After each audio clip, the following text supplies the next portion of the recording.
Squawking Dead, a podcast pulverizing episodes of the Walking Dead universe. Sometimes we give you news. Sometimes we make you laugh. But most times we get vaccinated. No, but most times we go deep.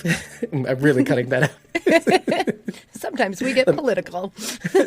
No times we get political. Anyway, but most times we go deep. And today we're talking about the 8th episode in the final season of The Walking Dead World Beyond. And the 9th episode was... Yeah, the 9th episode was just released today, and it's just, oh my god, I don't want this to end. How do you feel about that? I really about don't it want ending? This to end. Yeah, it is pretty intense. It's so intense. Every single episode gets better and better than the one before it. And I don't know how I feel about it ending. Right now, my brain is like, okay, how are they going to end this? Like, how are they going to stuff enough information into these last 2 episodes to satisfy everyone? Because this series was, as far as like the viewers were concerned, this series was supposed to answer a lot of questions for us, right? Mainly, where the fuck is Rick? And I don't know if we're going to get an answer to that. If I'm being honest, I don't think we will. Okay. But I do hope we get some other answers. Like, I don't know. I just want to know more. Well, I mean, do you not feel like we've been getting like drips of information about about the CR at least, or the CRM, yes. Right? Yes. Okay. Yeah. I mean, we know the CRM and the CR are two separate entities. You know, the CR has their own civilian government, where the CRM obviously has their own idea of government or whatever. Right. Or the CRM effectively runs the CR, because we just found out about that from the paper. They run the CR until year 10, where the civilian government will take complete control. Which is now, you're right. Yeah, just about. That handover is supposed to happen soon. So I'm hoping we get a good look at that in the next couple of episodes. I would like to see, first of all, I want to see the CR. And I would like to see what their government looks like. And I want to know how much these people, well, I mean, I think it's pretty clear these people have no idea what their military is doing, but I would like to know for sure. Like, I want to see how much they know about what their military is doing. Still so many questions. I want to go back to what you said about this series was designed to show us give us answers where Rick is at. No, you said specifically where Rick is at. No, I said a lot of people are watching to find out where Rick is. But the series, are slick. I am. But the series was meant to answer questions. Yeah, about who these people are and why they may have taken Rick. I see what you're saying. Yeah. So I'm glad you said it in that way, because then I would have said no. I hit you with a stick. No. I'm careful. Yeah. Well, that's the thing. I tweeted out a Twitter thread about saying, if you're watching this to find out more about Rick, stop watching. Stop watching. Don't even continue. Yeah. Don't even do it. And I'm just sparing you the heartache, because if you're watching for that, you will hate watch the rest of the series, knowing that you will never see that. Yep. Now, I'm not saying you will not get flakes, not even nuggets. You will get flakes of information about where Rick might be at. You will never see Rick. You may not see Michonne. We didn't hear a definitive no on that. But Michonne hadn't even crossed my mind. It always crosses my mind. I mean, not on this show. I mean, I think about Michonne, but not showing up on World Beyond. That hadn't crossed my mind. Yeah. I think about the people that she meets on the road. The caravan? 10-13? Yeah, exactly. Yeah. Brita Wool, right, exactly. I want to see Brita. Because this is my point. I think about it and say, oh, maybe, but I know. And I had an argument with somebody. Somebody actually latched onto what I said and said, no, you're wrong. The series is all about finding out about the CRM. And I said, no, the series is about telling a story, period. Everything else is bonus. Do we get to find out about Rick? Bonus. Do we get a window into the CRM, CR? Bonus. They're trying to tell a story. That's what any series goal is to do, is to tell a story. That's it. Okay. Here we go. Fear the Walking Dead. Why did people stop watching it when it first came out? Why? Do you want to just take a wild guess and you'll probably be right. Why did they stop watching? Yeah, just throw it out there. TWD watchers, why did they stop watching Fear the Walking Dead when it first came out? Well, I mean, it depends on when they stopped watching. I mean, from the beginning. I'm talking about the start. Just when it first came out, it was fresh on the TV screens. Like, they gave it a few episodes, and then they were like, forget this? Yeah. Why do you think? Take a wild guess. Because Rick wasn't there? That would be so stupid. I don't know. Pretty close. Don't know because what it wasn't The about. Walking Dead. It wasn't The Walking Dead. Well, of course it's not. It's a completely different show. Right. You think that people would understand that. But no, they watched The Walking Dead because they were in love with the characters on The Walking Dead. And I think most people watch because of characters. I'm coming to the realization. I don't think they really watch to see a cool story. Or, I mean, we've talked about this before. We've said that The Walking Dead, period, the people who watch The Walking Dead are the people that we know. Many of them are when it was popular, and then, you know, people were watching The Walking Dead, they were watching other shows, blah, blah, blah. It was a mass called movement right now, and people were into it, but like it wasn't everything that they watched. They watched other things. They watched Smallville, I don't know what was on at the time, but whatever, you know what I'm saying? The WB shows, whatever. But they watched it, you know, it was big, it was popular, many people watched it.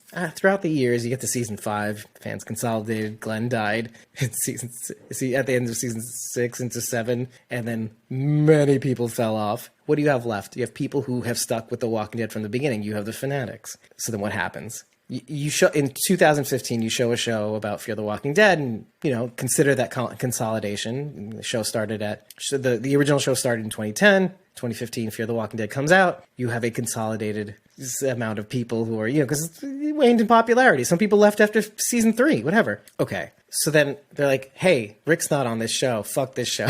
Or like, you know, this character that I like is not on the show. Fuck this show. You know, what is this? What is it? It's not even like The Walking Dead. It's like, oh, this is like the start, but it's not the start. But it's like, it's just a family, dysfunctional family. I don't know. I don't know if I like this. Where's Rick? Don't care. Where's Rick? That's so. You said dysfunctional family, and I'm thinking, how is that not like The Walking Dead?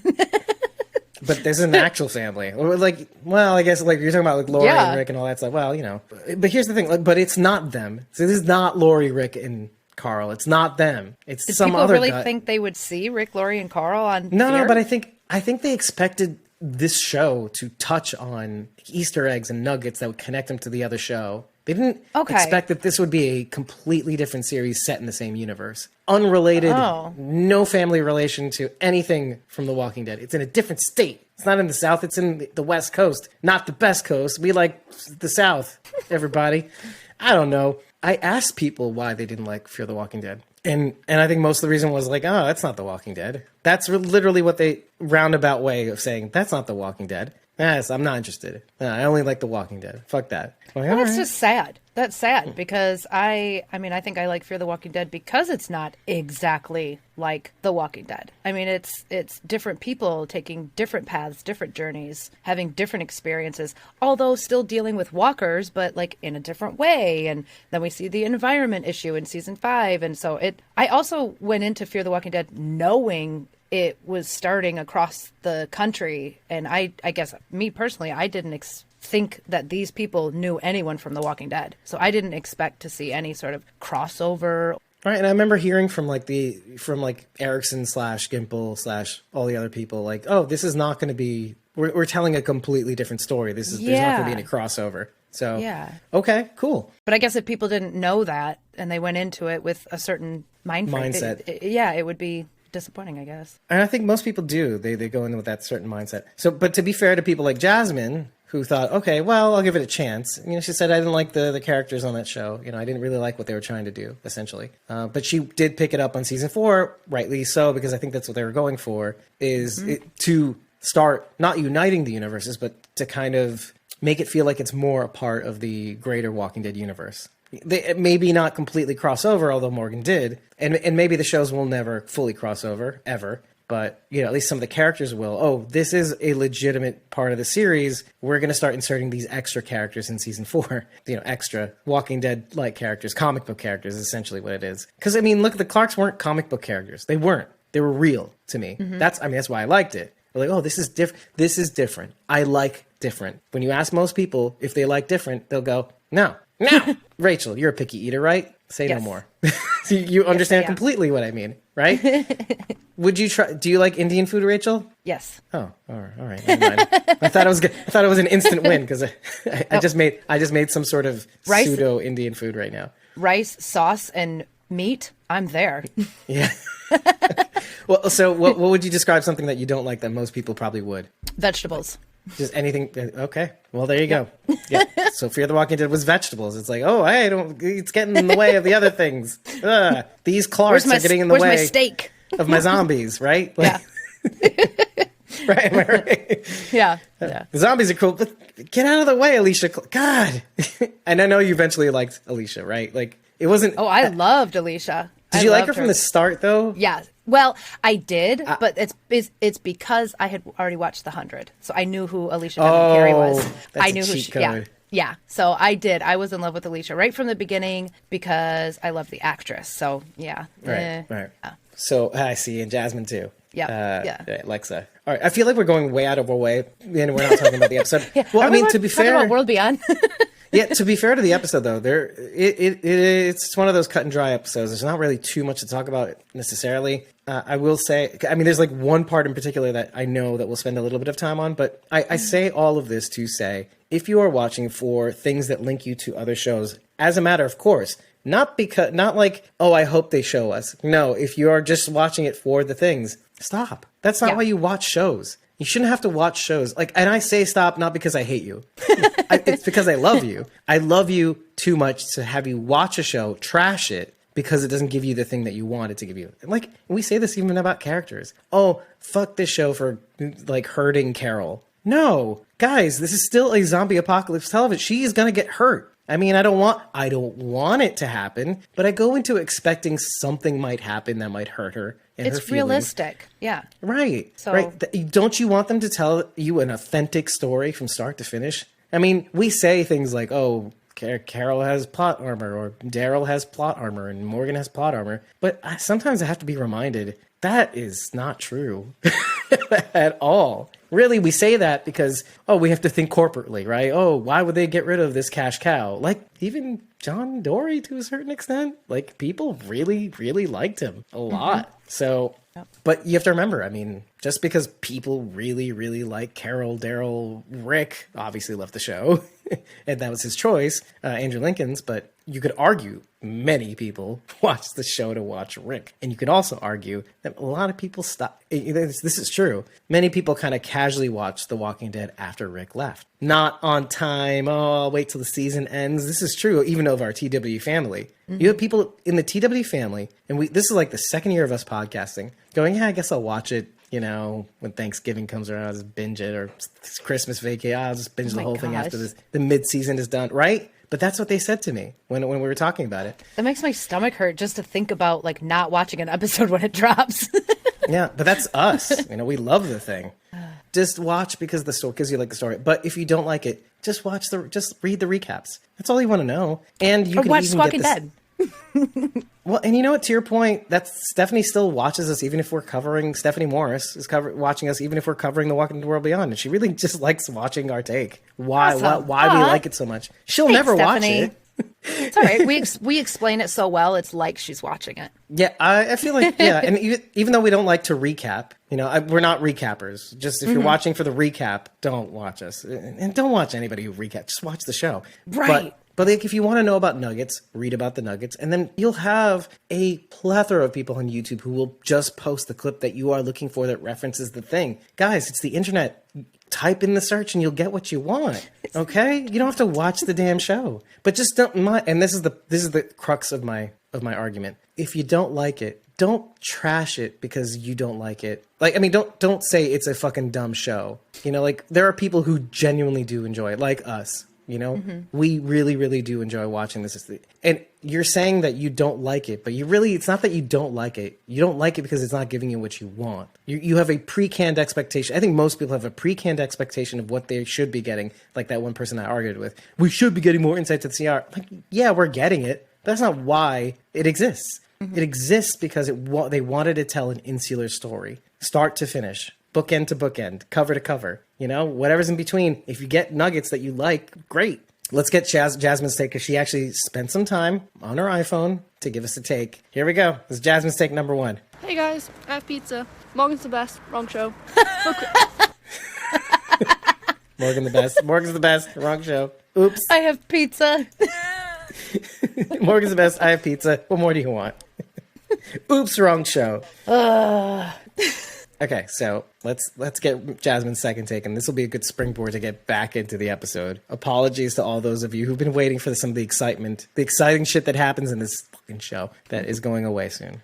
Anyway, all right, here we go. On a serious note though, Mason. And I know when I normally bring up Mason, I'm not being serious, but this time I actually am being serious. And I hope you guys will agree with me, but the way they treated Mason in this episode is completely unfair. And this goes like way back to like the horseshoe stuff Dave was talking about a couple of weeks ago. In the when does being the good guy become just as extreme as being the bad guy? When does tying up an innocent person that has no idea what's going on become acceptable just because you think it's for the greater good? And I completely understand the whole idea of like taking him there, like Hope kind of tricking him into going there. But once they actually had him there, why didn't they just sit him down and be like, this is what's going on? Because Mason might very well have took their side and be like, I didn't know this was happening, you're right, we need to stop this. But no, the first thing they do when they got him there is like, let's tie him up, let's explain nothing, don't give him any food or nothing, we're just going to leave you here next to the plexiglass walkers. Is that right? I don't think so. And then as Mason said later in the episode, okay, so what are you going to do to me if you don't get me away? Are they going to kill him? They're just going to kill an innocent person because it's someone's son? This is not their fault who their dad is. That's all I got to say. Bye, guys. Aw.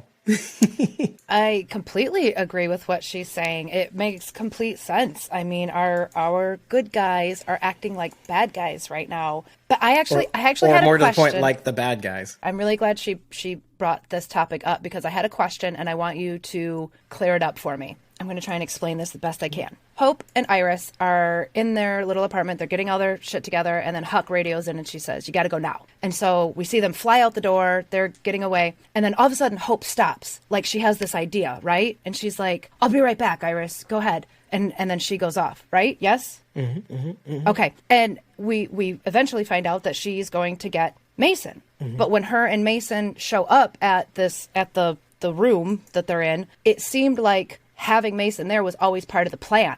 So why did Hope make it seem like she just thought of Mason right then in that moment and was like, go ahead, Hope, I got to do something. Like that was always part of the plan. So why did it come across like she just thought of it right then? I think, all right, here's what I relegated it to, because I did note that, and I relegated it to there's no time. Let's do what we've got to do without Mason. But then Hope says, I know where he's going to be, probably in her head. Maybe she should have said this out loud, or maybe to accent the fact that there's no time, maybe she thought, I kind of know where he's going to be. I think this is a good gamble. Let's try. And if not, kind of like a Silas, go without me. You know, like just save Dad, save everybody, save the world or whatever. Okay, maybe there was more to it or something, because I feel like maybe there was a scene they clipped that we should have seen.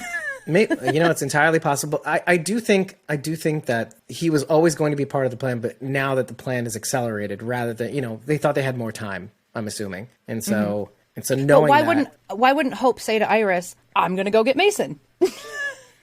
Oh, good. That's a good point. But you know, that goes to and I think the reason for that is narrative. Narratively, that's the point. There's a narrative felt reason. Confused, right? Yeah, no, and it was designed to make you feel confused. But on the other side of that, there is trust. This episode deals a lot in trust. Hope is trusting that Iris and Percy won't beat up Mason as they take him around, and they don't. Even though we have these pre-canned suspicions and fears that even Hope is verbalizing, I know this is not what you wanted to do. I know you just wanted to get the gas and go to Portland, you know, just get the GTFO.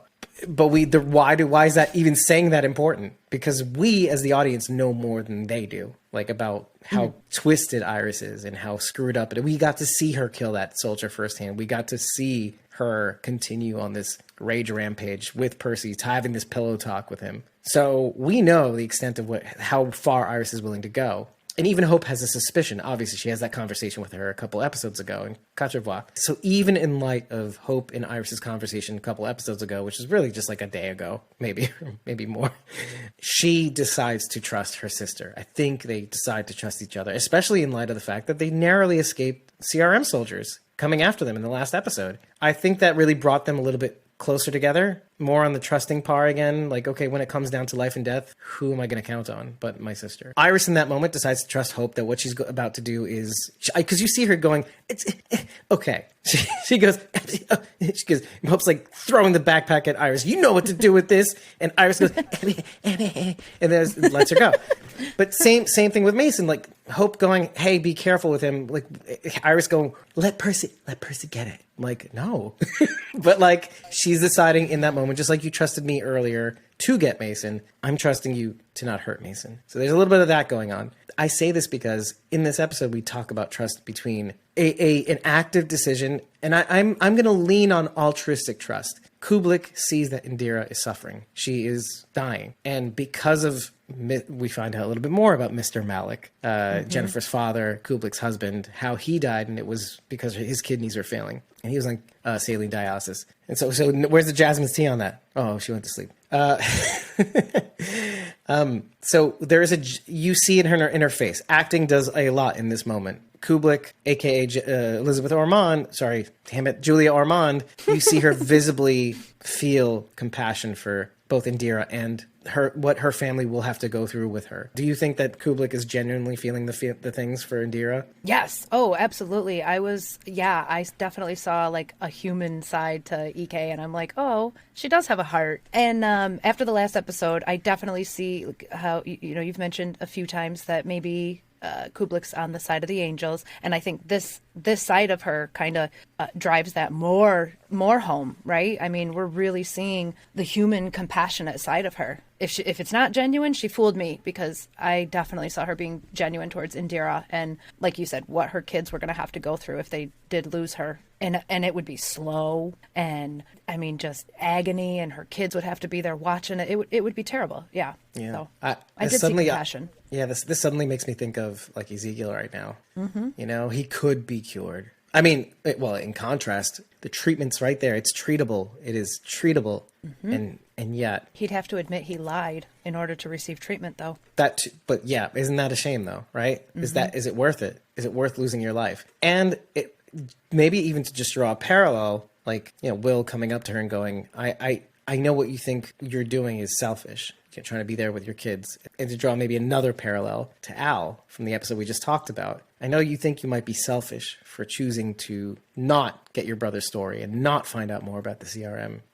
But it's two different kinds of selfish, right? Like, it would be selfish for you to be with Isabel. We know that it's fear in the end. There's two different kinds of selfish. Like, I'm being selfish to the point where if I choose this path, it's because I'm too scared of the other path. That's Al. And her trying to find the story, rather than being with somebody that she loves, even if it means I'm selfishly, it's two sides of selfish. If I choose Isabel, I'm selfishly choosing my own happiness over my brother's legacy, or like what my brother tried to do before the end, and then which caused him to lose his life. But if I choose my brother, then I'm denying somebody who's alive right now who could be with me and appreciate me and live the rest of my life with. And Grace, in that episode, I don't know if I made that clear, says your brother wouldn't have wanted you, whoever it is that you're fighting for or doing this for, they wouldn't want you to not to suffer. They wouldn't want you to not be with the person you want to be with. So goes Indira. Will just basically reminds her, think of you say it's selfish, but they would want you to be here. They would want you to do whatever it takes to be here. Cost be damned. So I get that. So we go back to Elizabeth in that scene and like all that stuff, and we figure that out. And so, but on the road to trust, it is mutually beneficial. We're talking about trust. We're talking about, I don't need anything in return. Just stay alive and lead this community, and we have a non-aggression pact or something like that. Yeah. So this works out for the both of us. As long as you're in charge, I feel comfortable. And we find out later that Kubelik was also doing this on the sly from the CR. From the research facility. She was basically stealing from the research facility to make this happen. So everybody's doing something shady. I know we're probably not going to get an answer to this, but when Jada said what she did, when the truth finally comes out and we've realized that Kubelik's been stealing from the RF, my first thought was, how? How? Just like Mason can get into the closets, right? He's General Beale's kid. Who's gonna call me out on it? But she would have had to sign these things out. Like, she would have to explain where this stuff is going. You know what I mean? Like, it's all paperwork. I know, and I know we're never going to get an answer to it. It's just apparently they're coming in the drops though. So I mean, maybe she can sneak it into the drops, and then she push some paper around and make some stuff go away. Right? Because wherever they're coming from, obviously, I mean, okay, a single vial goes missing out of 1,000, and they know that that's gone within minutes. So I got to imagine everything in that facility is, sure, but I also assume everything in that facility is tracked. So if she's taking things, it's like the mop that Mason picks up from the closet. I don't think so. See, this is my point. It's like, okay, a mop, not everything is going to be tracked. a mop versus dialysis. Mop, Well- medication. I mean, there's a big difference there. So here's how I square that circle, because they keep mentioning Cornell. Cornell has a big medical school. Many med students will go to Cornell, but it's also Cornell University it's a university. You do many things there. I say this only because they could get the machines from the university. What good is that in the zombie apocalypse anyway, right? Like, okay, we want food, we want clothing, we want things to keep us certain.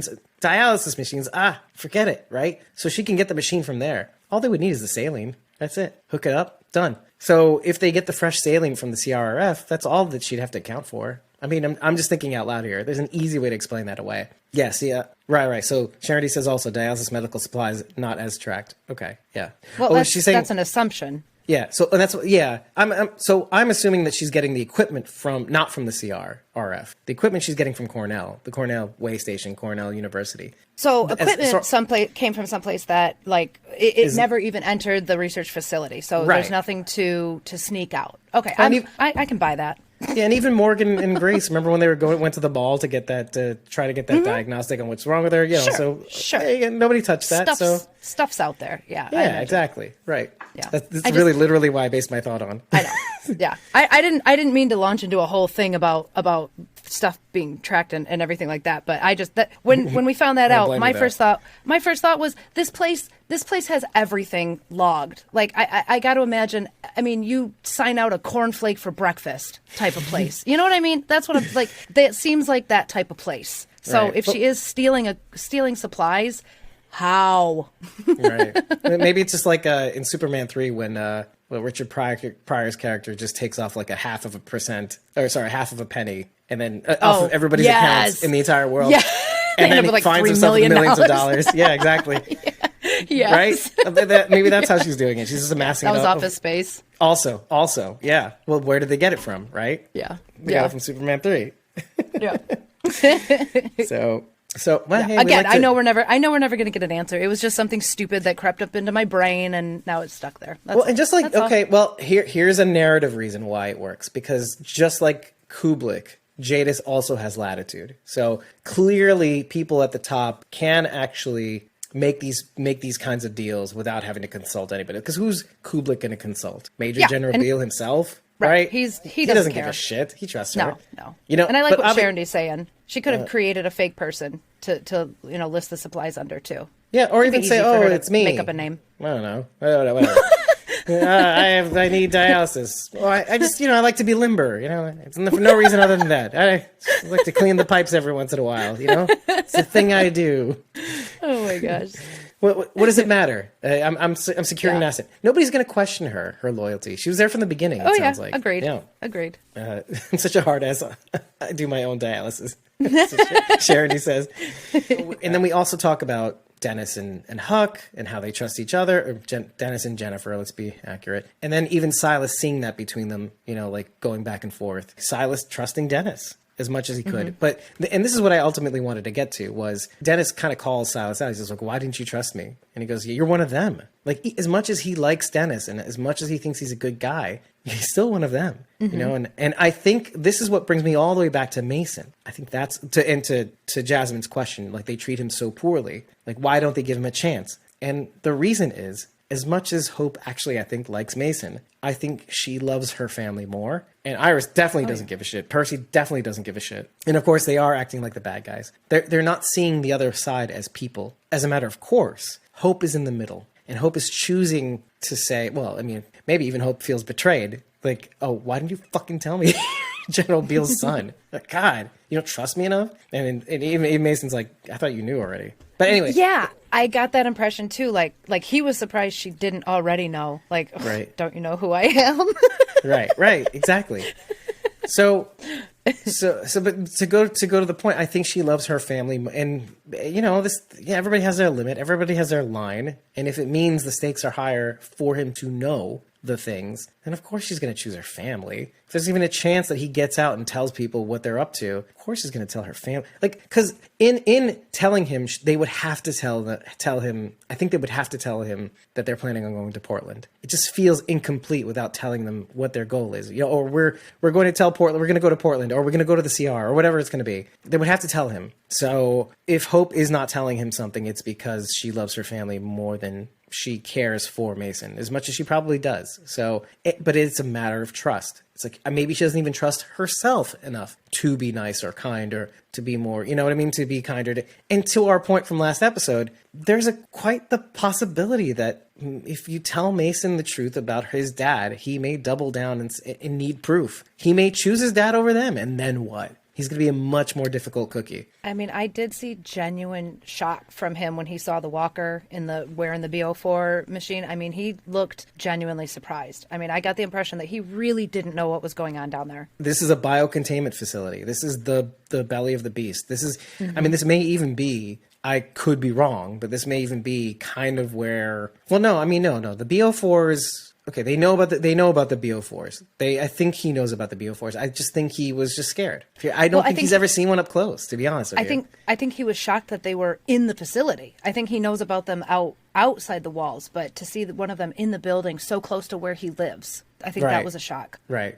I could see that. I could definitely see that. Like, I think they ostensibly know that the research that they're doing right now is to, like, whatever, to put them down permanently, whatever, all that stuff. I guess he just didn't figure that they were actually doing the things in this place, in this research facility. Yeah. Well, it's one thing to know that what you're researching. Here, we're doing this research for this. And it's totally different when you see the research up in close. Person. Yeah. So what is the impression, right? What is it? The impression is, well, I mean, the CR is protected. They have measures to prevent people from hurting one another when they reach their demise. Maybe they have, just like in Campus Colony, they have these little gates on every door, so to prevent people to attack each other when they turn, right? So they have all this stuff. But even then, I think maybe most people are just not used to seeing walkers, period. So when Mason sees them for the first time, even with a muzzle on, it's too much for him. I feel like this theme comes up, though. Leo is saying to Huck that he wished he could kill Lila himself, right?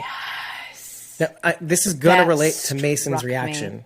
Yeah. That struck you, right? But it shouldn't. Narratively speaking, Kublek did the same thing when she was talking about the Bolognese incident, even enjoying cleaning up after her. That's my daughter. It's my mess. I'm an adult. I'm your mother. That's what I'm supposed to do. I look forward to being with you and doing the things with you. But then when it came to wrecking her world, to telling her the truth and what she would have to put her through in order to do it, breaking her, holding her arm as the soldier broke it for the purpose of this mission, all the stuff that she feels like she had to do, but she would rather do it herself than have somebody else do it for her. Narratively speaking, this links up. And then Huck, taking on the role of what her mother could have been, says to Leo, no, you don't. And I instantly thought of, like, Rick and people that were lucky enough to find walls to go behind, to preserve their humanity. When people meet Elton for the first time, right? Elton and Ash and Dev and, like, that whole situation, my first thought was, like, okay, Elton was behind walls for a long time. Like, yeah, he had it rough right when things started to happen, when the night the sky fell. But from then on, he was relatively safe. So, of course,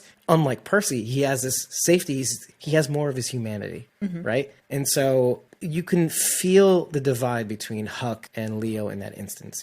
But you can feel the advantages of both. There is a value, and this is for the first time I'm starting to feel this because of Farrell's also. But like, we've always criticized people behind walls. We've always been like, "Oh, you suck. You are stupid. You're weak." Yeah. But we shouldn't have. We need them. Because when we get lost, they pull us back. They pull us back from the brink. And I saw that in this instance. And going back to Mason, at some point, somebody's going to have to say, hey, what we're doing to this kid, we need somebody to step in and say, hey, you're going too far. It's one thing to, like Leo said in the beginning of this episode, you're working to stop the monsters while saving people from turning into monsters. But that goes in a figurative sense both ways. Don't turn into the monster in order to stop the monsters. So there's a lot of that going on. Between trust and turning into the monster to stop the monsters. Where do we draw the line? So that's why it's called returning point, right? Because you're returning from the brink, or like from a place where you can't come back from, or trying to. Now I finally figured out the title because I didn't know what the fuck it meant at first. Well, yeah, returning point. I thought, oh, the point of no return. Like they're going to hit a point where they need to backpedal a little bit and take a look at exactly what they're doing. But let me ask you your opinion on Leo's comment about wanting to kill Lila. Did you get the impression that he wanted to do it out of anger, or because he would have rather her die at the hands of someone that cared about her? That's why I said what I said, because I felt like there was a little bit of symmetry between he and Kublai and Huck. You know what I mean? Like there's like a little, like, felt yeah, like there's a little anger. Yeah, I felt a lot of the anger. Like he wanted to be the one to put her down, and I'm like, oh, Leo, whoa. But I think it's a duality, right? There's a little duality with Leo, because what did we say in just the last episode when we were talking about why we hate certain characters? We hate the thing in others that we hate in ourselves. See in ourselves. Mm-hmm. But when it comes to Leo, in this moment and in this instance, he must hate himself so much for having feelings for Lila that it's not even about killing her. It's about killing that part of him that allowed himself to feel anything for her. Yeah. But here's the thing. It doesn't change the fact that you did and you do feel for her. I know you want to hate, and I know why. I know why he wants to do this. It's not as simple as it's not as simple as me. If I had these feelings, I would strangle the shit out of Lila. But it's about my daughters. You doing what you did to me threatened my daughters. Now, I mean, you have to admit one thing. Had she not spoke up, none of his daughters would be alive. But had she not spoken up to Kublai, his daughters would be alive. But like, think about what it must have been. Like, okay, thank goodness. But at the same time, what if he said something else and it caused the death of his daughters, right? Like, he could have said anything in that moment, and it could have gone any other way. And even then, would I have even gotten Iris back? Now, I know we hate Iris now, but like, even back then we're just kind of like, not like remember, I'm looking back at your Secret Santa about what you giving a present to Iris, like identifying with the artist in her, but you didn't hate her at that point. You're like, whatever, meh. But you didn't hate her. So remember? No, I didn't hate her then. I didn't hate her then. Yeah, but I see the duality of wanting to kill the thing that made you feel vulnerable, hurt, because you love them. I feel especially bad for Leo because he doesn't get to see Lila the way us viewers do. I think Leo is standing there right now questioning if anything Lila said to him or felt for him was real. Now, I think personally, her feelings towards Leo were genuine. I think she did care about him. I think she did love him. Me too. But he's never going to know that. So now he's questioning everything that they had between them. And that makes me sad. Yeah, that makes... Well, hopefully his daughters can maybe say, fill in the blanks. Well, I hope will. Fuck Iris. She's not going to do anything but drive the wedge deeper. But Hope might be able to convince Leo that Lila did truly care about him. Yeah. See, here's the thing. I'm starting to be really sus on Iris. Because one of the things I had said, even though I didn't hate her, and I still don't hate her.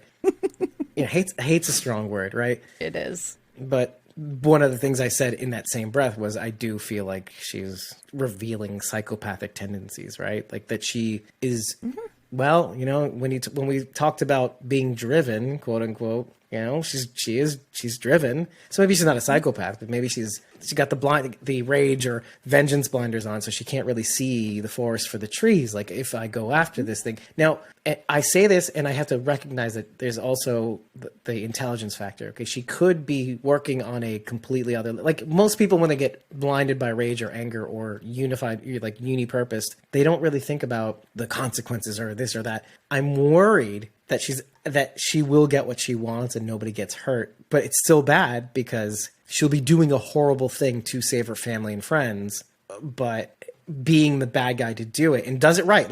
I'm saying she does everything right and protects her family and nobody gets hurt, but it's still ugly, right? Because she's supposed to be intelligent and smart. Like, she will see all the variables. What's the ugliness? The act. Because here's the thing. We have to go back to the CRM because we've said this out loud. We said this a little bit about Teddy too. No, like that he's charming and whatever. Oh, it doesn't seem that bad. What he's trying to do doesn't seem that bad.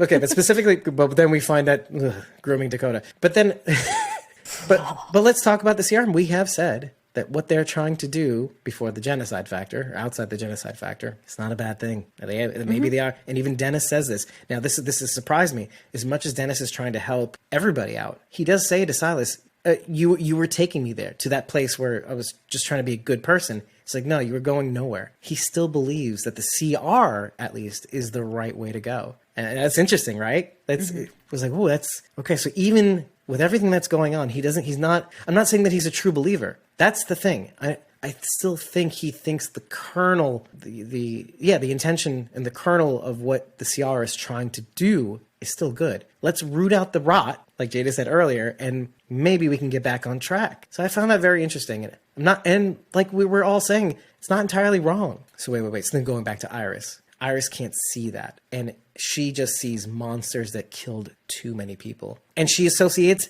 everybody as the monster. I don't know about the scientist, but like, it doesn't matter. You did the thing. You gotta die. All of you gotta die. She would even take out the students, the children that are there learning. Had somebody not pumped the brakes. Well, and to Hope's point, she said there are good people here. Silas, there are good people. You even in the military, there are good people here.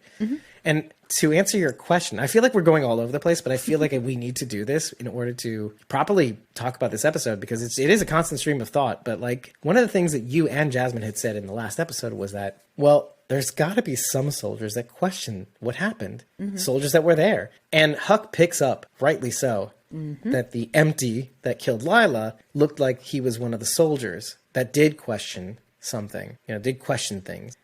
And so if that's the case, there's got to be others. There's got to be a resistance. There's more. Yeah. So, hey, look at you guys. Look at you and Jasmine. I like it. I Look like at it. that. You guys dug your heels in. I said, no, they're just following your orders. They're like Nazis. God damn it. But to my point, like, Dennis kind of makes that kind of clear. Look, you go in, and if you don't have that unified purpose, you're not in the military. If you lose perspective, you are out. They don't want you in there anymore. Right. You may not even be a part of the CR if you lose perspective. Any other idea, any other purpose. This is something that Kublai has said also, like to Hope at the top of the season. It's like you have to want this. You have to be singular purpose. You have to be on the same page as everybody else, because if you are not, you are dangerous, and which is what they did to Barca. Barca said something about it, and then he was taken away, and then he dug his heels because, fuck you guys. I was loyal to the end. I just asked a question, said, I am not right with this. What did we do? What was this for? Turns out he was right. Turns out Iris is right. But okay, so what you do about it afterwards that makes a difference. Do you become the monster? I like how this yin yang is coming almost full circle, right? It's crazy. It's really crazy. Now, talk good about writing. Circles. Yeah, really good writing. And then all the way down to the visuals. Because what do we see in this episode that really brought you back? When they were going around the basement, or whatever it was they were, because they didn't have any signal, I'm assuming it's a basement. What did that scene look like from last year? And the lights going off, and they're doing the drill, and you look at the basement and the little voltage boxes on the side of the wall, and the camera movements are all shaky, and everybody's walking down the hallways to their drill rooms and stuff like that. The scientists going into the biocontainment lab and all that stuff. Rick walking out of the hospital room. No, it's from Walking Dead World Beyond. Oh, It's from Walking Dead World Beyond.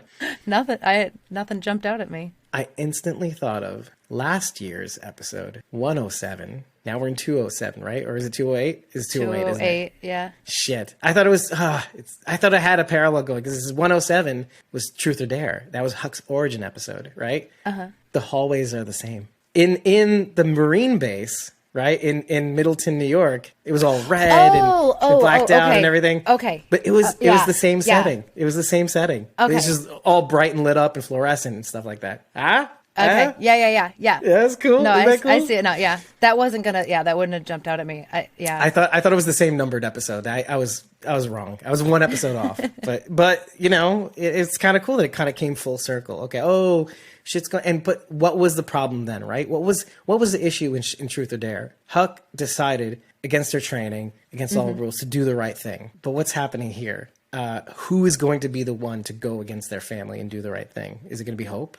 How far are they willing to go for one person, to ruin one person, to hurt Mason, to get to what they want, what they ultimately want? Who's going to step up? Well, remember all those people corralled in the cages last year? That's, and then Huck decides to go against them. And so, yeah. Now it's just one person. So Iris and Percy are definitely willing to hurt Mason. I'm not questioning that. But I didn't get the impression that capturing Mason was for the purpose of hurting him. It was to threaten to hurt him if Major Beale didn't comply with their demands or whatever. Actually, so I'm willing to also even bet that Felix might, because he seems to be on the given the same right- page as Iris. Given the right circumstances, Felix is capable of it, but it would have to be for the right reasons for Felix. I think Percy and Iris would be like, yeah, you want me to hurt him? Okay. You don't have to tell me why. I don't care.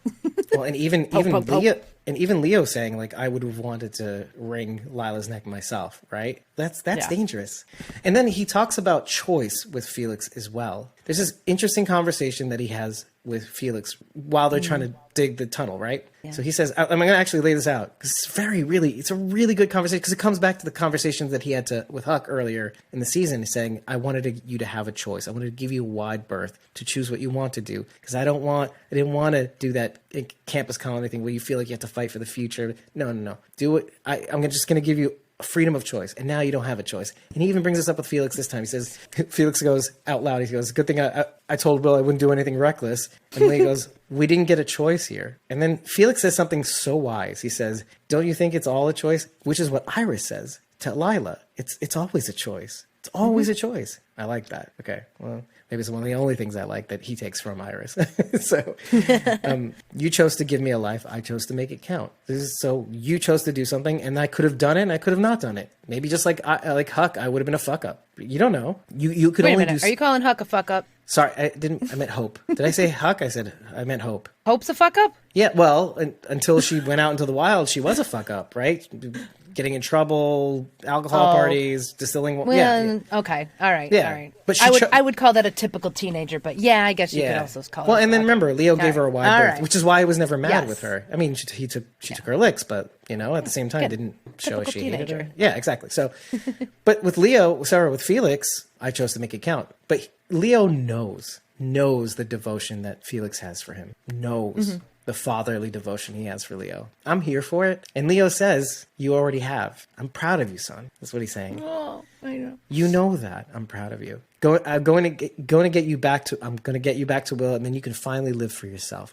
That's why I said you don't have to live for me. It's over. Well, you got me. We're good. You found me. Leo has to be okay. No, I'm okay. Here we go. Now you live for yourself, because that's the thing. Throughout this entire series, I saw Felix live for Leo, his father, his found father. Then it became about his sisters, living for his sisters, taking care of his sisters. Now it's got to be about you. It's got to be about you, buddy. But then Felix, of course, with the clapback, he goes, that goes for you too. Don't make this about more than what it is. You got to find a life for yourself as well. Don't think that because you gave your trust to somebody and they ruined it for you, that it's over for you. No. You're always going to love your daughters. You're always going to want the best for them. But you were doing it right the first time. You were doing it right the first time. Keep going. Do something for yourself. Live for yourself. I love that conversation. Go back to choice. You had it right the first time. I feel like this conversation is important and hopefully will be a nugget for what happens next. Because I did hear in the upcoming episode, we're prepared to escalate. Coming from Leo. So, interesting. Man, right? You see, and Charity says about Hope that she's a huck up. she was a huck up until now. Poor Brody Rory. Okay, so let's talk about that as a pretext to talking about the other thing. But yeah, I was gonna say oh, Brody Rory comes in. Rory. I love how we give different names to everybody and it just sticks. Agent Dennis. Agent Dennis. I don't remember his name on the show. Agent Davis. Davis. Okay, yes. Davis. Yeah, well, there you go. It's a gateway drug. I wrote in my notes. It makes me laugh so hard. Just so you know, I'm gonna just show you my notes really quickly, like in a screen share, just so you see. Oh, you're gonna make Jasmine mad. She wanted to see your notes earlier, and you said no. Well, here, let me just show you my notes. Look at this. Agent Dennis. No. Can Bordy. you see it? Brody Rory. Rory. Let's correct that. There we go. Brody Rory.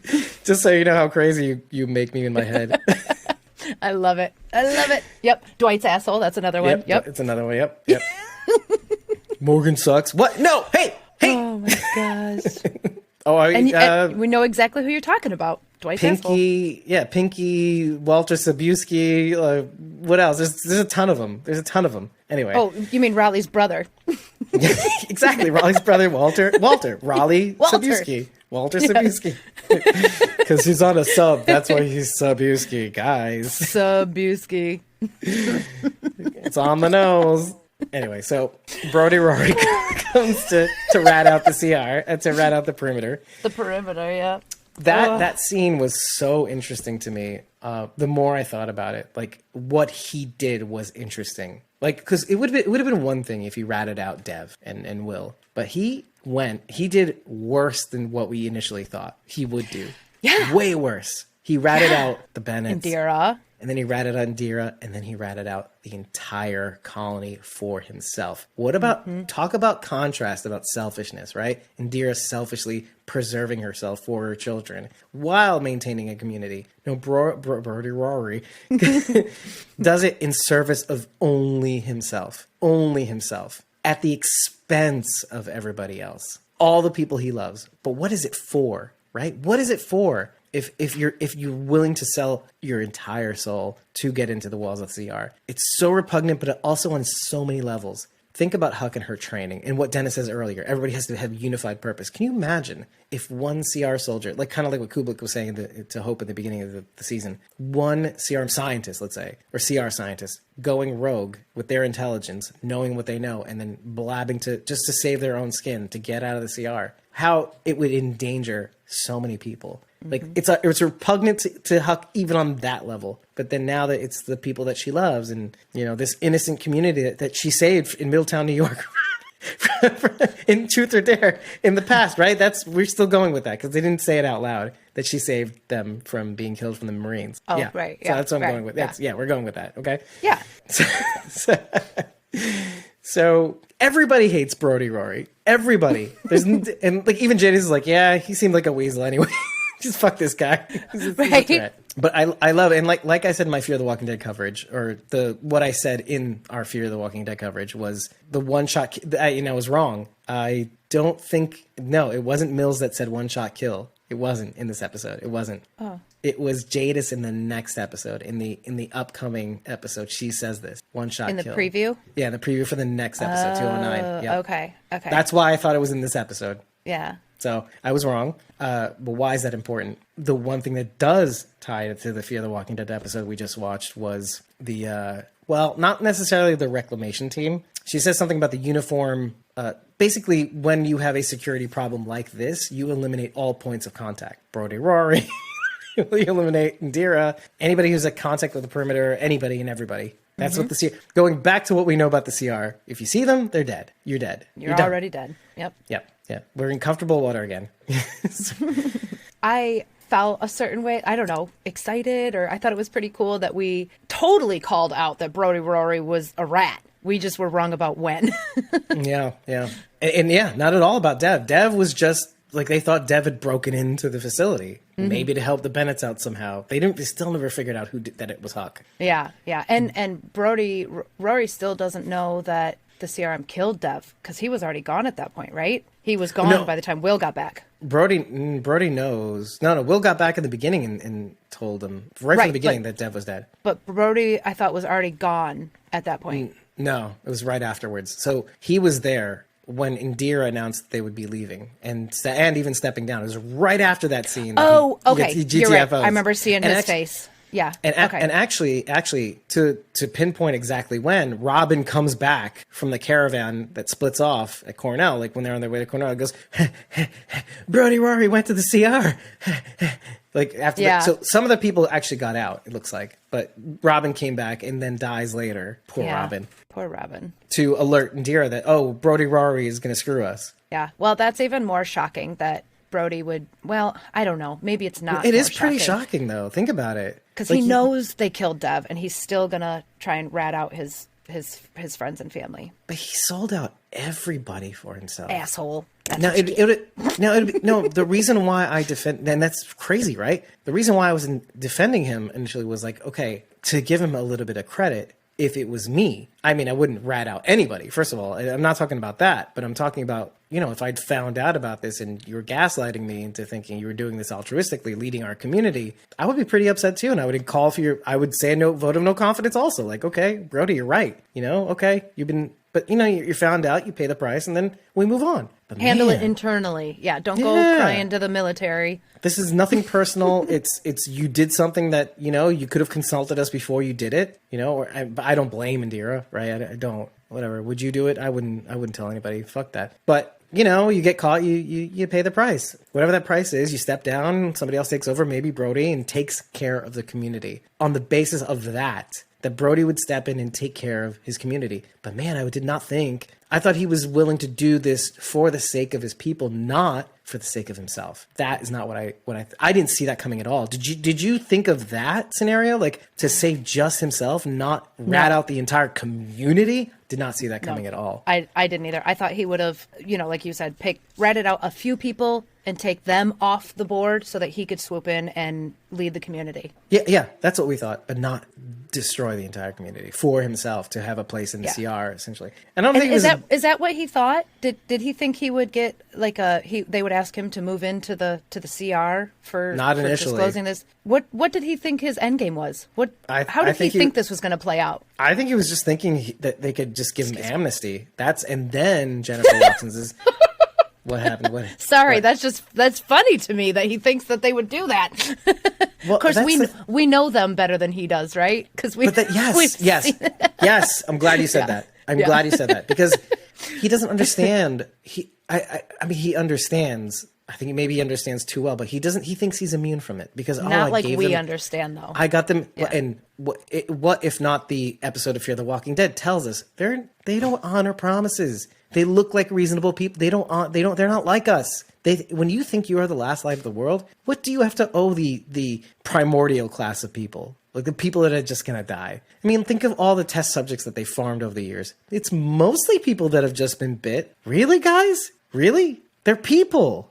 I know I'm saying this out loud, but they're, if you see them, they're dead. Oh, what the fuck happened here? What happened here? Oh, we are the last light of the world. That means not you. You're in the dark. Anyway, so I say all this because Brody, might have thought he was special, for bringing all this info and ratting out his entire community. He might have thought he was special. He doesn't know he forgets after years of mutual agreement. He got comfortable. He thought these people were reasonable. They're not reasonable, Brody Rory. Yep. Sorry, that was his Brody first Rory. mistake. I just my personal take on how that went down was it must have been so offensive on so many levels to Jennifer. So many levels. Like her as a true believer at one point, her as a person, you got to do bad to do good. He's just doing bad for himself, not even for the greater good. And I love it when a show can get even me, because I don't know if you know, but I don't like it when anybody dies, usually on this show, because usually our bad guys are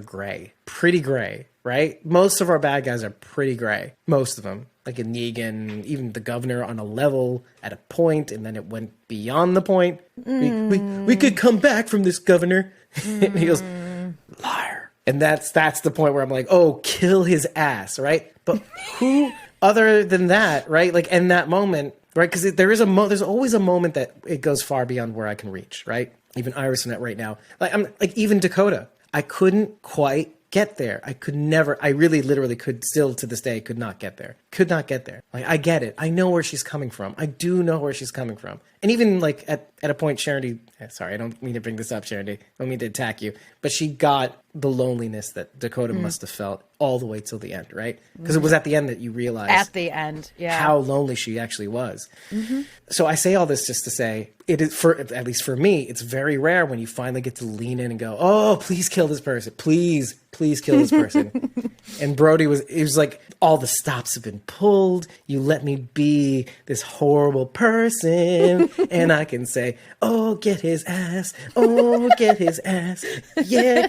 And then you can celebrate and dance on his fucking grave. That's how good you can feel about it. Because it's very rare for me. Because I'm just a weird guy. I'm just sorry. Just a very weird guy. Why did I say all this? Because it does kind of bring us back to Mason a little bit, interestingly. Like, Mason is potential. Mason is not anywhere near that point. And yet my stomach is sick with the possibility that something might happen to him. What happens? Well, no, I guess we're already past that point. I was going to say, what happens when we find out Mason is aware of everything that's been going on the entire time? But his genuine shock, I think, sort of eliminates that possibility for me. I don't I don't think he knows what his dad's up to. Yeah, and even if he heard, I don't think he'd believe it. Yeah. He thinks his dad's a good guy. Yeah. And just so everybody knows, there's a possibility that he still is, depending on who's right. Because what if Jadis is the big bad? We said this at the end of the last. We said it all the way at the end of the last episode. We said, what if Jadis is doing all of this because she feels like she has to? What if all the genocide that occurred was Jadis making moves? Well, Right, because she does have some latitude. She can maybe make certain deals with certain people. So before she actually shows up at the research facility, could she have been sending them orders under Beale's name, but he didn't actually give her orders? Is that kind of what you are saying? That's basically what I'm saying. Basically, on the basic level. Well, that would really make Jadis our big bad. And do you think she could get away with that without Beale finding out? I mean, she's killed 100,000 people. But what if Beale thinks that it was a column, right? I know, guys, I know I'm treading onto reaching territory, but wouldn't it be kind of interesting? I feel like we've reached farther for things. This to me is like more of a skip. Right.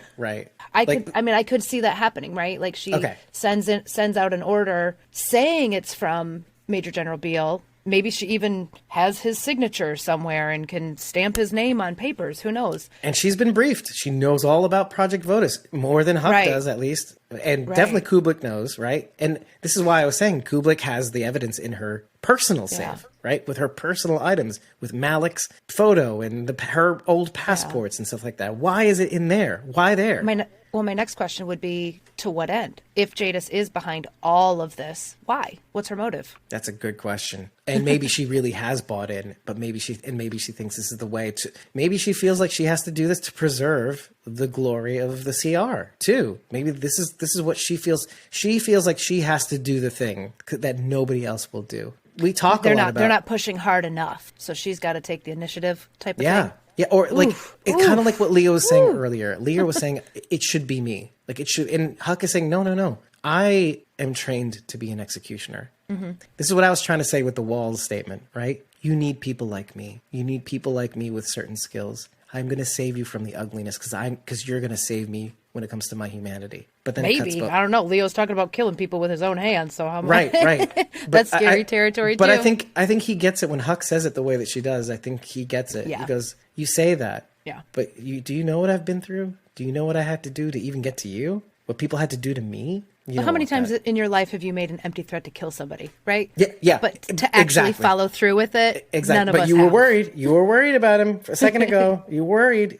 But that's what I relegated to. Yeah. I relegated to Leo not really knowing what he's saying. And that's fine with me. I can throw that over my shoulder. But I am a little worried. Because he's speaking out of anger. You say shit when you're angry, and he's hurt. He is hurt because, again, we already covered the whole, he doesn't think Lila loved him as much as she actually did, and we know that, and blah, blah, blah. We already covered that. So, right. He's angry and hurt. But then you go back to Jadis. And on a grander scale, maybe Jadis feels like she has to do what Huck did. Case in point, she tells Huck, Jennifer, to cut the restraints, to kill Lila. Mm-hmm. So maybe there's something there. Maybe Jadis on a grander scale is saying, I have to do this thing. I have to be the one to even save certain people in the military from their own conscience, from their own humanity. I have to be the one. Yeah. And it makes sense. And we know that Jadis is constantly testing Huck, too. You know what I mean? Cutting the restraints on Barca was obviously a test. Is she going to do it? Is she going to actually follow through with killing Lila? And she did. She passed that test. So right. And well, to what end, right? And you wonder, to what end? How far?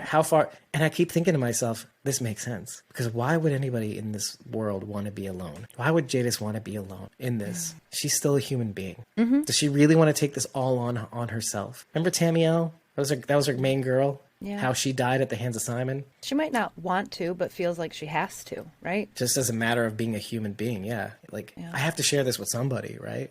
Why not my main girl, my homegirl Jennifer? She gets me. Do you think that's what Jadis is thinking, though? I still feel like she's got a side eye on Huck. I don't feel like she trusts Huck. Well, I feel like she has until the Brody Rory thing, which I'm glad that we talked about it in this order, because I think until the Brody Rory thing, she had no suspicions on Huck. None. as I'm looking at this episode, trying to find out at what point, because Huck is in on all the communications, all the messages being sent back and forth until that's that on Brody Rory purpose. thing. Yeah, because she needs to that's know. on purpose too. She's the go-between. Well, and Jadis is giving Huck every opportunity to get caught, to slip up and give this information to the wrong person. Like, I think Jadis wants to trust Huck, but doesn't. Yeah. That's I think that's where I'm at anyway. Like, she's constantly testing her. I'm going to give you this information, and if something happens as a result of this, I know you're in on it too. Like when she says, I need to know how far the rot spread. Is she going to relay this information, and are they going to somehow get out of the protocol lockdown or whatever? Right. That was an opportunity. Now, here's the question. Let's take Brody Rory and put him aside, right? Do you think at any point during this whole exchange, like the scientists and the blah, blah, and the blast, and do you think at any point she may have felt that Jennifer screwed her at all? Because I'm feeling no. No, I don't think so. I think that all the tests that she's throwing at Huck has passed. Right, and that's what I'm thinking too. Maybe the key card access that's wild everywhere, I don't know, but they seem to have the access, so okay, that could be all them. That could be all the Bennetts. That could be all the scientists. You know, the scientists not using any water. That's what she was saying with the diagnostics. Oh, diagnostics is up. They basically didn't use any water. So what are they doing? Oh, they're hiding out in the biocontainment facility, right? Oh, they didn't do anything today. You know, whatever. They're like to your point, by the way, you guys, they're tracking everything. They're tracking how much water is used, which is really cool. Yeah. I really like that. I don't think they're tracking the actual saline drip, but like measuring utility use, that makes sense. Like if you're going to do it, if you're going to have a planned community, of course you're going to measure water use and all that stuff, right? Yeah, you got to make sure you have enough for everybody. Yeah, exactly. I definitely agree with what you're saying. I think Jadis is more on alert towards Huck now that the Brody Rory situation has happened. And I think we see it. We see it at the end when Jadis is given the orders to basically, was that this episode or is that the preview for the next one? Now I'm getting confused. Well, the orders to kill Perimeter Colony. Nope, the orders to kill the Bennetts. Was that in the preview or was that at the end? I thought that was the end of the episode. No. That was here because when it came to Corporal Pierce covering the tunnels, the protocols were to shoot to kill the Bennetts and the scientists, leaving the rest. And yes. Okay, so that was in this episode, not a preview. So Jadis is pacing back and forth, giving these orders, staring Huck down, waiting for any micro expression of anxiety, fear, something, anything to come over Huck's face, like oh shit. I mean, you see that, right? What does Huck do? She kind of advocates. She's like, "Oh, what are you doing?" Yeah. And I was really worried for Huck by the end of this episode. Yeah, and that's interesting because Jadis is hiding behind those protocols, like the leave no point of contact, that sort of thing, erase all. This whole time I'm thinking Simon. When Huck says, you know, they're a resource. I felt like that's what even sealed the deal further. Like, okay, Negan had said that to me. That wasn't me. That was my dickhead Simon. I took care of him. Because people are a resource. I don't kill resources. You know, remember? Remember she had him tied up in season 8 and stuff like that. So, but I think Simon was a lesson to her, though. She says this out loud. She says, you know, smaller communities get eaten up by bigger communities. And it's the ones that adapt to the world and seeing it for what it really is that should survive. So she takes the CR thing, the idea of being the last light of the world, and she takes it to an extreme. Like, you mix what she's been through, the trauma, and I remember what happened to her people. I remember what it must have been like to be her in that moment, seeing all her Walker people die again as the Walker versions of her people go into the little mulch conveyor belt. Exactly. And she feels like she deserved it. And you know what? That's the thing. Like, she sees the weakness that she was in Indira. Do you know what I mean? She sees that weakness, and that weakness is what caused her people to die. It's because she made them weak, right? Jadis made them weak. She created this artist community that didn't have to do the things that Rick's community or Negan's community felt like they had to do to survive. They felt like they could just live here like this in bliss. Yeah. And she was the one protecting them from that. She also blamed it on making the wrong alliances. She didn't really, blame or it making on mistakes, period. them being weak, but more of like, well, I sided with the wrong people and it got my people killed. Yeah. Well, Sharon says, yeah, who's Jadis? Morgan? You made them weak, Morgan. Oh, God. Yeah, but like, you know what it is? Like, I remember at the time, and this is at the time, I thought she was such a shitbag, right? But now looking back, I was thinking to myself, no, she thought she was making the right alliances at the time. Truly. that's really what she thought. And that, Yeah. do you know what I mean? Like if I was Jadis, I would want to make the right alliances at the time. You know? But what Jadis actually did was just make an alliance with everybody. Yeah. She thought she was covering all bases by agreeing with everybody. That's how you get killed. She that thought she was was a terrible idea. That was a terrible idea. She thought she was Brody Rory. Yeah. Yeah. In that moment. And instead of her being killed, all of her people got killed for it. When Charity said, "Who's Jadis? Morgan? You made them weak, Morgan." She's referring to Martha. Yeah, you made them weak. Right. And so, Jadis. There we go. I'm not looking at the result. I'm looking at what she was trying to do. And I think she loved her people. She built them up from nothing and gave them a purpose and a language and the ability to be the self that they wanted. She gave them The Walking Dead and did it behind a secure facility that they could be that way forever. They didn't have to get involved with Rick's people. They didn't have to get involved with Negan's people at all. Could have just been fine. But, maybe we could say it's all Rick's fault in the end, really. Because Most things are.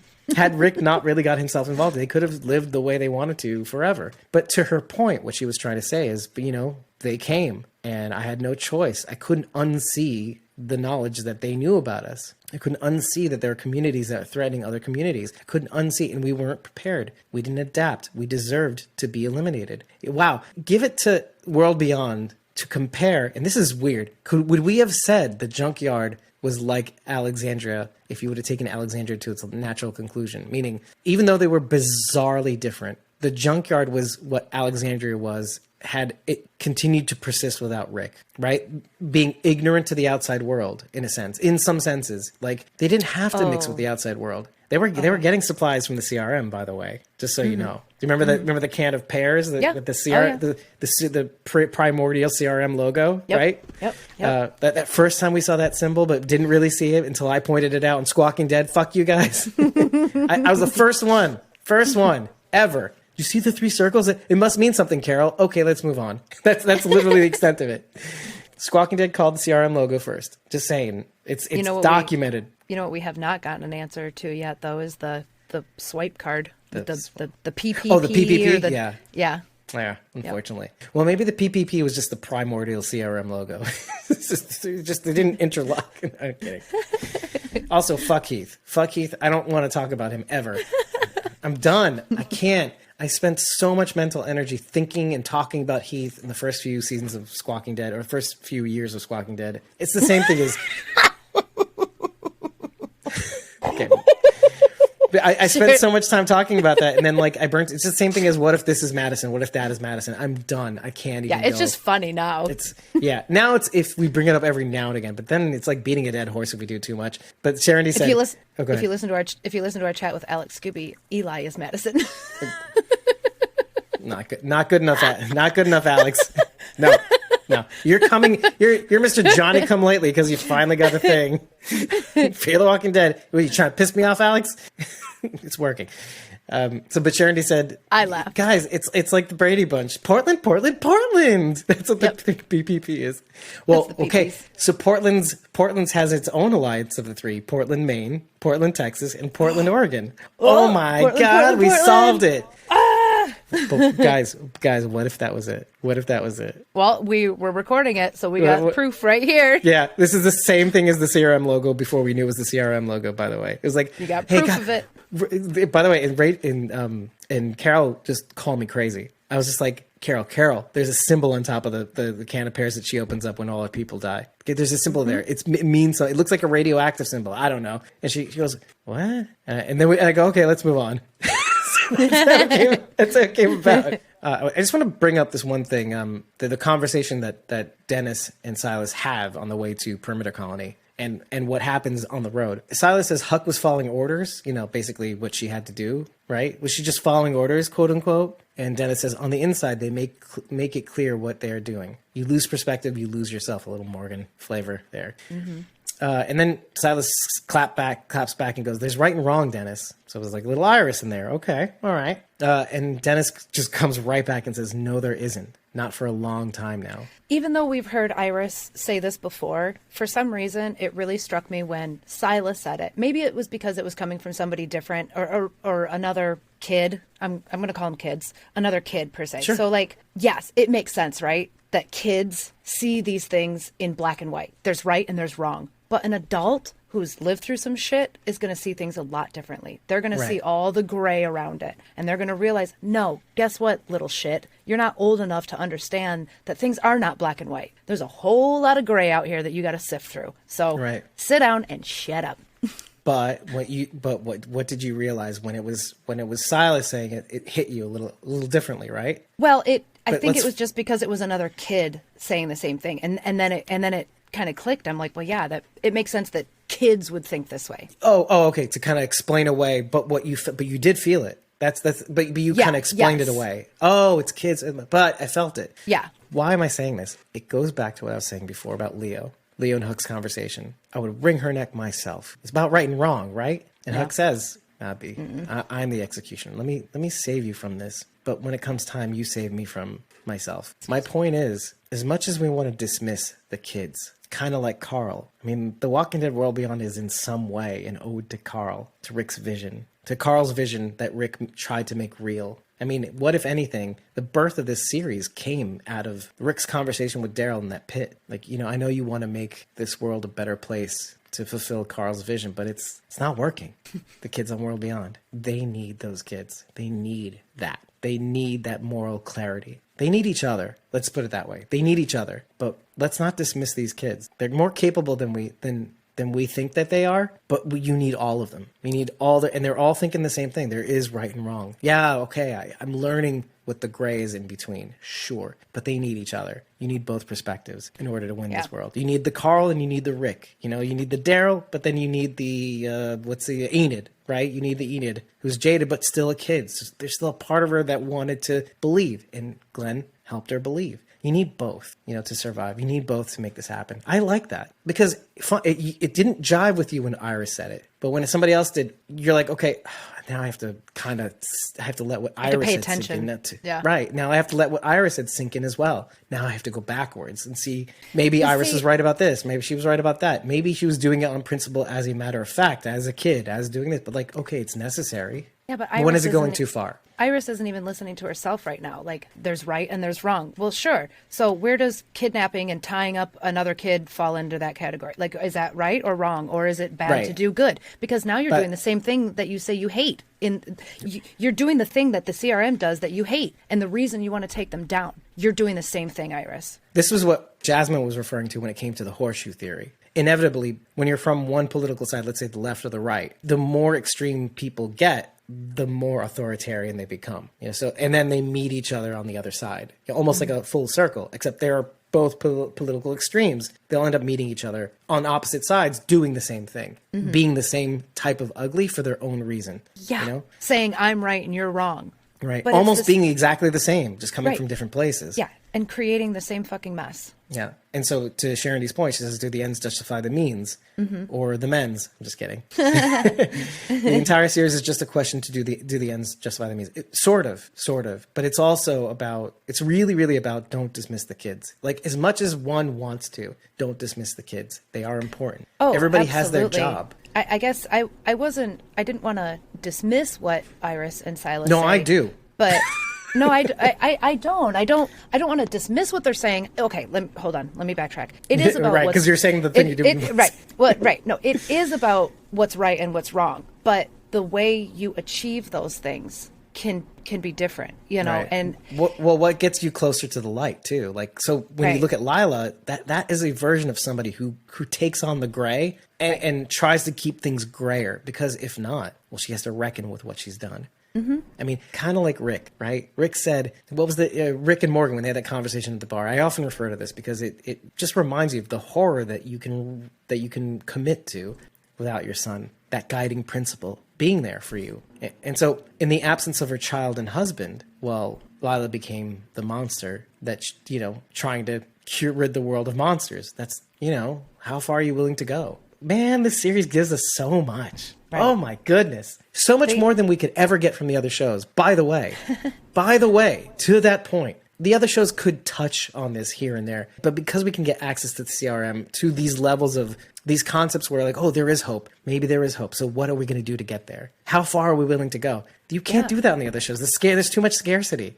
There's no beer bottle balloons, but there's labs. Silas and Iris both, I think the intentions are there, but I don't think they have lived enough to understand that sometimes you have to hurt in order to heal. Something as stupid like a broken leg, right? Or a broken nose. Like, you have to hurt someone to fix it and set it in order for them to heal. Sometimes you have to hurt people to make things better. And I don't think either one of them has lived through that yet, or seen anything like that in action, or not in a way that they agree with anyway. You know what I mean? They're seeing what the CRM is doing. Not that I'm saying it's right, but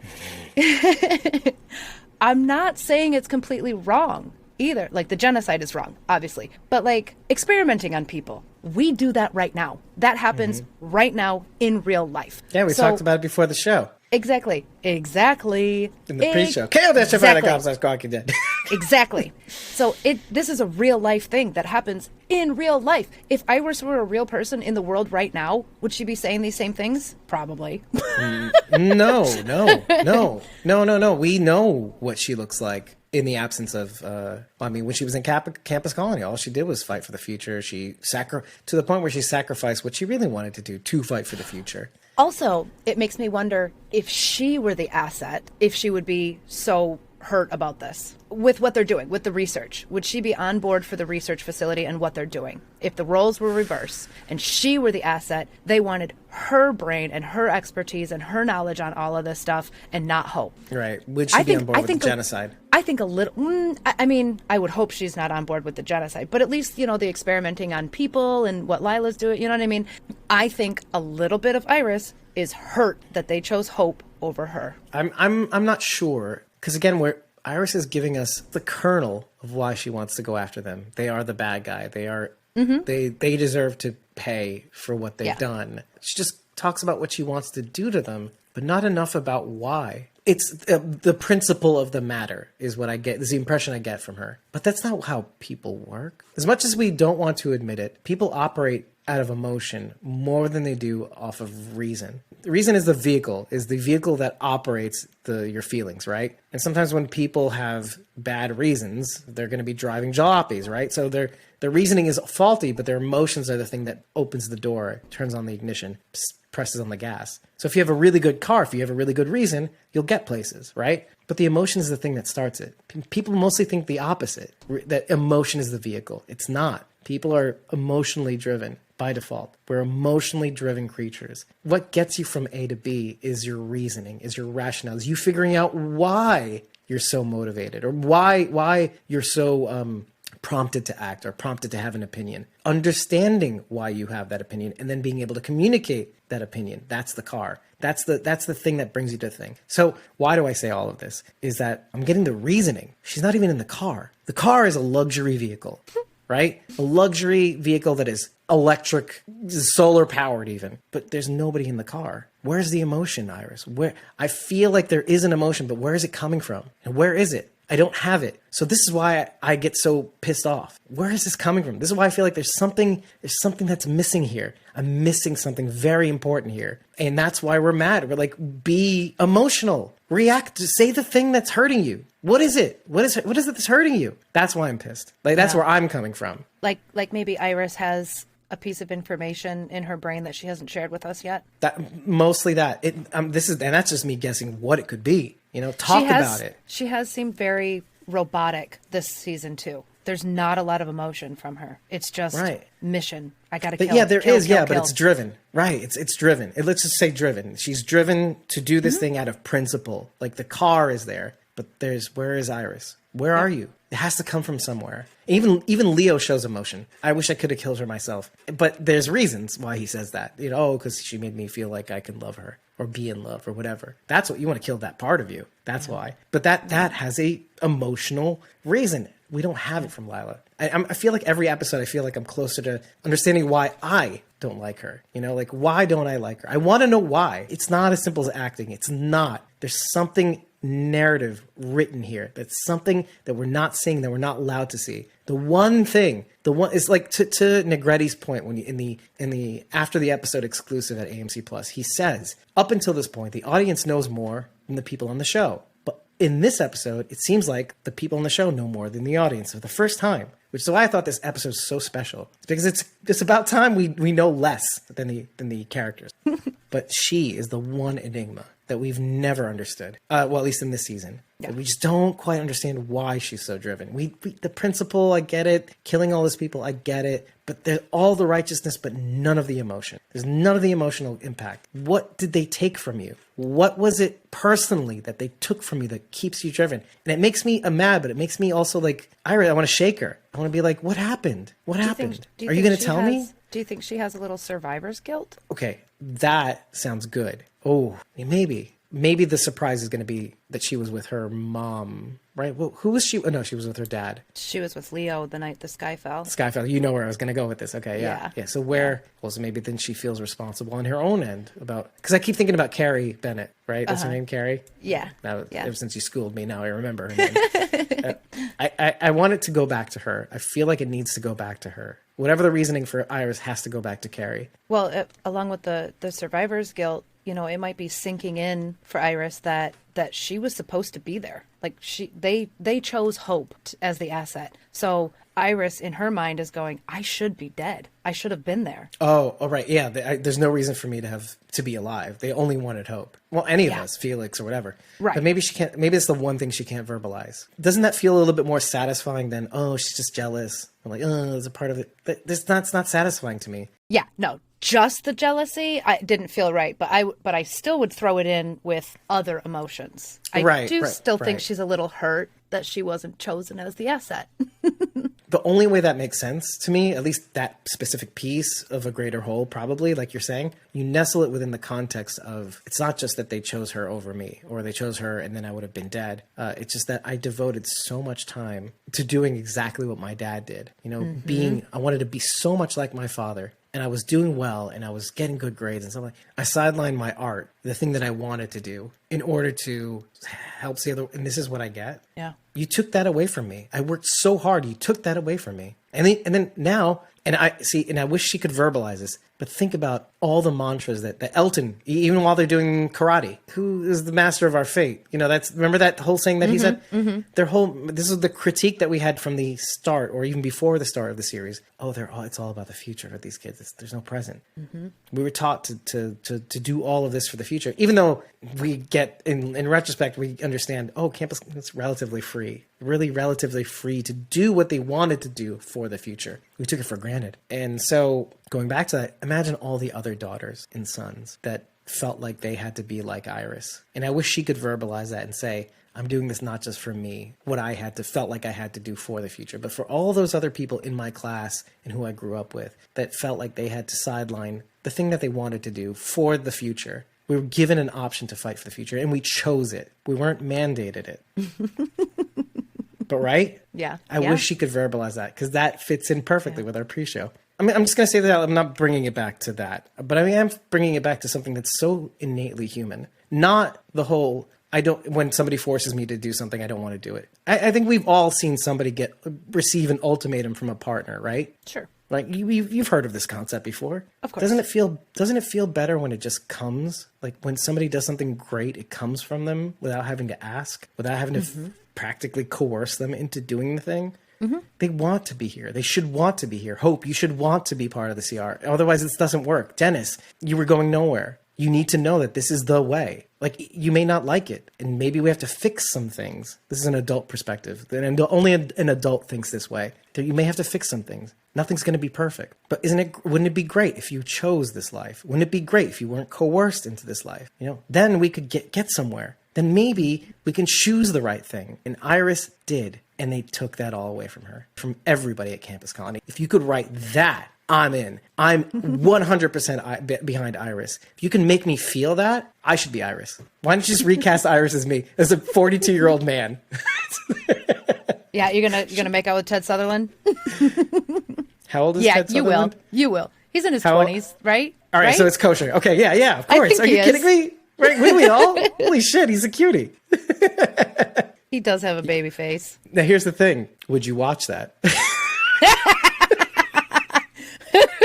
And with that, everybody, thank you for joining us on this podcast ride of The Walking Dead World Beyond. We're racing towards the finish. If you like what you heard, head to ratethispodcast.com/squawkingdead. 5 stars and eggplants. All we need to know that you love us. But if you want to write more, please do it after every episode. Tell us what we got right. Tell us what we got wrong. But tell the world after every episode, because it helps. It really, really does. Thank you. But hey, if you really like what we're doing and you want to be a part of this thing that we're doing, you want to follow us behind the scenes, you want to know what we're up to. When we record something, you want to be in these recordings. Me saying the things that you're saying in the chat. If you want the unedited version of this recording to find out what we talked about before the show, what we're going to talk about after the show, maybe. All the things we probably missed.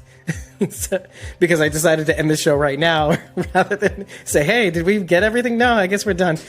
I think we're good. Well, head on over to ko-fi.com/squawkingdead and just follow us there so that you know when we drop a recording session, so that you know when we drop the unedited episode recordings, so you know that we do something cool, and so you're more involved in the thing that you love, which is us. You don't have to buy us a coffee. You don't have to join a membership tier. But if you want to jump in on something, you can tip us and get 30 days of access to our supported back content. That, being in the episode, the unedited episode recordings early, so you don't have to wait till they're edited. That's up to you. And if you really, really are invested, you can join the Walkers tier for just $1 a month. Just $1. And you'll get continuous access to all the basic perks, which is a lot. It's a lot. The other 2 tiers, you get a little extra, but for the most part, it's where it's at the Walkers here at $1 a month. $12 a year? What is that worth? See, that's the thing. We didn't make it about the money. It's not about the money. No. It's about sending a signal. It's about letting us know that we're worth investing in. It's a symbol, right? Symbol. What's yes. What's $1? What's $1? It tells you, hey, I'm in. I want to let's just see where this goes.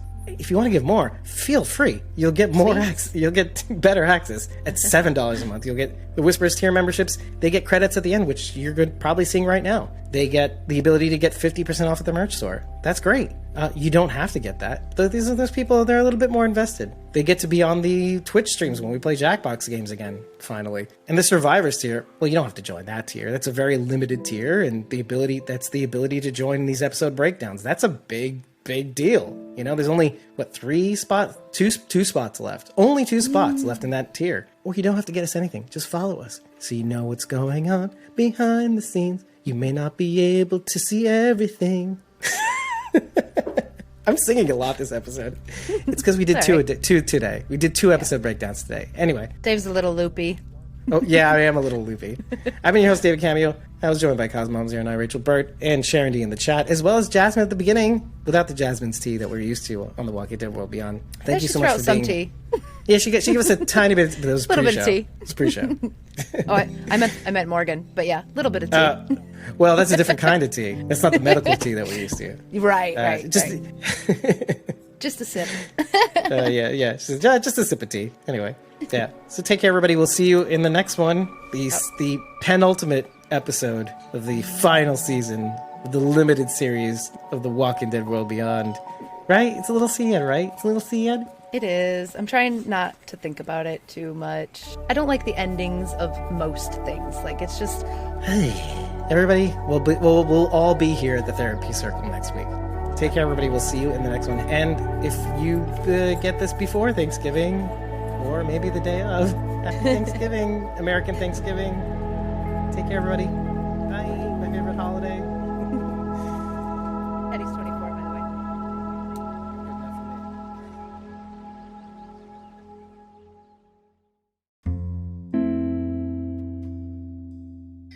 Thank you so much for making it to the end of this episode, the 8th episode in the final season of The Walking Dead World Beyond, titled Returning Point. This episode has been made possible by our Survivors tier members at jasmine.iac on Instagram, at Whispers UK on Instagram, as well as at Eliza Jones 71 on Instagram. But let's not forget about our Whispers tier members. They have a hand in our video production and audio production too. That would be at Aiden_Atkin_ on Instagram, at fanart_Lindy on Instagram, at Tyler Phillip Cox on both Instagram and Twitter. He also has a YouTube channel called Let's Talk About the Dead, as well as Judith.Morton on Instagram. Thank you so much for your support. And hey, if you want to support us, head over to ko-fi.com/squawkingdead and just follow us. You don't have to buy us a coffee for 30 days of supported back content. You don't have to join a membership tier. Just follow us when you are interested, when you're feeling it, when the moment strikes you and it hits you just right. You can tip us and get that 30 days of access to our supported back content, the ability to join us in the recording sessions in the real-time chat, as well as receive early access to our unedited episode recording streams, as well as tons of other perks, of course, obviously. But you may also just join our lowest tier. It's the Walkers tier for $1 a month and get all of that for free forever. Every month, $12 a year. What is that? What is the cost of that? Again, it's not about the money. It's all about a symbolic gesture that lets us know that you are interested, you want more, that we are on the right path. But if you want to join the higher tiers, you will get credits at the end of the episodes. You will get 50% off in the merch store when you fill out a form. Obviously, it has to go through us, and then we take care of you. And obviously the Whisperers tier, they also get access to join us on the Jackbox party pack streams, as well as if you join the Survivors tier, of which there's only 2 spots left, you can join us in these episode breakdowns. In any case, I've been your host, David Cameo. But to do that, by the way, you have to head over to ko-fi.com/squawkingdead. And again, just follow us. Don't have to do any of that stuff. And if you have any questions, you can always DM us. I've been your host, David Cameo, and I was joined by Cosmom09, Rachel Burt on the stream, as well as Sharon D in the chat, as well as Jasmine in the chat. Oh, and of course, let's not forget Mario, who is a Walkers tier member. We'll see you in the next one. We're racing towards the end in the Walking Dead World Beyond, and we'll speak to you very soon. Take care, everybody.